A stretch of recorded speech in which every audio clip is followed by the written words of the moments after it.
Hi! Hello! నమస్తే. Welcome to BVR TV official. మిత్రులారా, నేను మీ బీవీఆర్ రావుని. ఇక్కడ ఒక ఆసక్తికర వార్త కనిపిస్తోంది. ఏంటంటే, వేల రూపాయలు ఖర్చు చేసి కళ్యాణ మండపాలు బుక్ చేసుకొని, బంధుమిత్రులకు ఆహ్వాన పత్రికలు పంపి, పెళ్లి పనుల్లో మునిగిపోయిన వారికి ఇప్పుడు ఒక కొత్త చిక్కు వచ్చి పడిందట.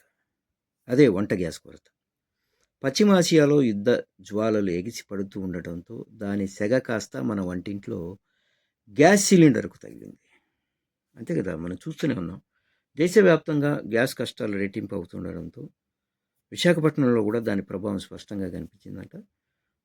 అంటే ముఖ్యంగా ఏప్రిల్ నుంచి డిసెంబర్ వరకు వరుసగా పెళ్లి ముహూర్తాలు ఉండడంతో క్యాటరింగ్ వ్యాపారులు ఇప్పుడు ఒక కఠినమైన షరతు విధిస్తున్నారు. ఏంటంటే, మీరు సిలిండర్లు ఇస్తేనే మేము వంట చేస్తాం, లేదంటే మా వల్ల కాదు అని క్యాటరింగ్ సిబ్బంది, వంట బ్రాహ్మణులు తెగేసి చెబుతుండడంతో పెళ్లి బృందాలు చాలా బెంబేలెత్తిపోతున్నట్టు. గతంలో ప్రస్తుతం గ్యాస్ బుకింగ్ల వెలువ కొనసాగుతోంది. ఇప్పటికే సుమారు 1,65,000 మందికి పైగా గ్యాస్ బుక్ చేసుకోగా సరఫరాలో తీవ్ర జాప్యం జరుగుతోంది.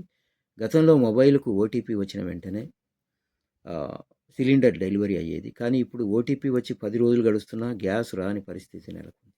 బుక్ చేసిన 25 రోజుల తర్వాత కానీ సిలిండర్ వచ్చే సూచనలు కనిపించడం లేదు. అధికారులు మాత్రం గ్యాస్ కొరత లేదని చెబుతున్నప్పటికీ క్షేత్రస్థాయిలో పరిస్థితి మాత్రం అందుకు భిన్నంగా ఉంది.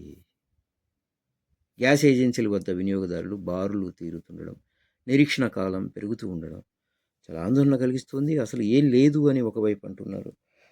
మరి నిజానికి గ్యాస్ ఎందుకు దొరకట్లేదు? సరఫరా కరెక్ట్గా ఉంది, అన్నీ ఉన్నాయంటారు. గవర్నమెంట్ ఏమో చెబుతోంది. ఎందుకు జనాల్ని మోసం చేస్తున్నారు? అసలు వాస్తవాలు చెప్పండి. గ్యాస్ ఉందా లేదా? దొరుకుతుందా దొరకదా? ఎన్ని రోజులు పడుతుంది? అసలు ఈ సంవత్సరం అన్నా వస్తుందా రాదా? 2 సంవత్సరాలు పడుతుందా? 2 నెలలు పడుతుందా? నెల పడుతుందా?